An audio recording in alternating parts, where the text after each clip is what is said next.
Assalamualaikum warahmatullahi wabarakatuh. Perkenalkan nama saya Fani Febrianto dengan NPM 211506161. Di sini saya akan membahas tentang keterkaitan program MBKM dengan mata kuliah e-business. Di sini saya mengambil uh, program studi independen yang dengan judul Skill yang dibutuhkan Data Protection Officer dalam menjaga keamanan cloud computing dan infrastruktur.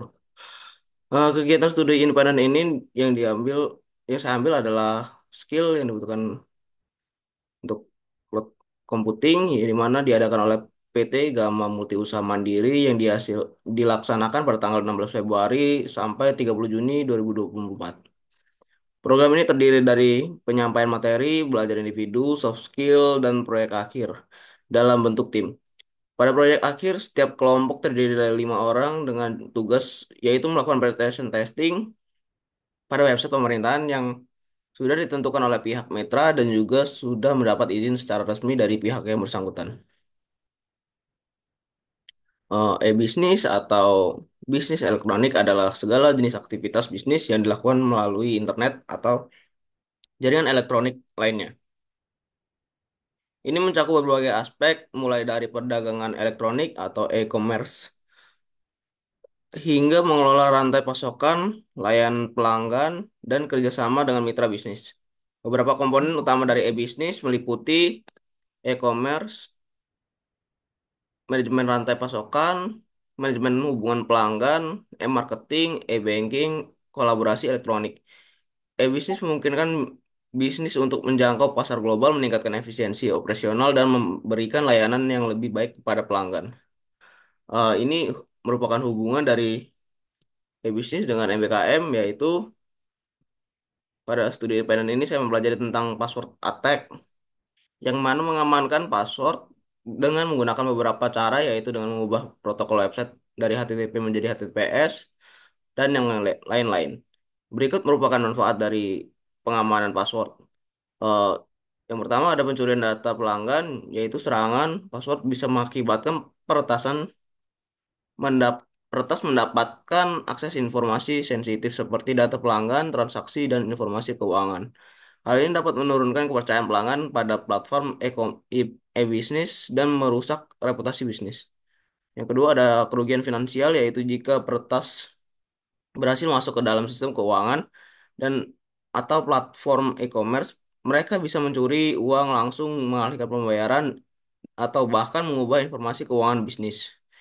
Yang ketiga ada gangguan operasional, yaitu password attack yang berhasil bisa mengakibatkan gangguan besar pada operasi sehari-hari e-bisnis seperti penutupan sementara sistem atau kehilangan akses penting yang memperlambat layanan kepada pelanggan. Kemudian saya juga mempelajari tentang penetration testing atau pentest, memiliki hubungan penting dengan e-bisnis karena merupakan salah satu metode utama untuk memastikan keamanan sistem digital yang digunakan oleh bisnis elektronik. Penetration testing adalah proses pengujian yang dilakukan oleh profesional keamanan untuk mensimulasikan serangan cyber terhadap sistem komputer atau jaringan atau aplikasi web guna menemukan kelemahan atau celah keamanan yang dapat dieksploitasi oleh peretas. Eh, Manfaat dari pentest pada e-bisnis yaitu identifikasi kerentanan sistem, yang mana penetration testing membantu e-bisnis menemukan kelemahan dalam sistem mereka termasuk aplikasi web, database, dan infrastruktur jaringan. Dengan mengidentifikasi kerentanan ini, e-bisnis dapat memperbaiki celah sebelum peretas menemukannya. Kemudian yang kedua ada mencegah serangan cyber, yang mana penetration testing memungkinkan bisnis untuk proaktif dalam menghadapi serangan cyber dengan mensimulasikan berbagai jenis serangan seperti SQL injection, cross-site scripting, atau password attack. Bisnis dapat memperbaiki titik lemah sebelum serangan nyata terjadi. Kemudian ada database, yaitu memiliki peran yang sangat krusial di dalam e-bisnis karena hampir semua operasi bisnis elektronik bergantung pada pengelolaan data yang efisien dan aman.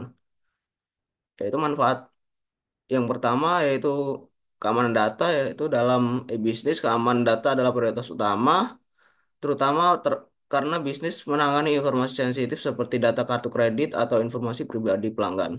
Database dilengkapi dengan fitur keamanan yang kuat seperti enkripsi dan kontrol akses untuk melindungi data dari akses yang tidak sah. Kemudian ada penyimpanan dan pengolahan data pelanggan. E-bisnis seringkali berurusan dengan sejumlah besar data pelanggan seperti informasi pribadi, riwayat, riwayat pembelian, dan referensi produk. Database memungkinkan bisnis menyimpan dan mengelola informasi ini dengan cara yang struktur, sehingga mudah untuk diakses dan diolah.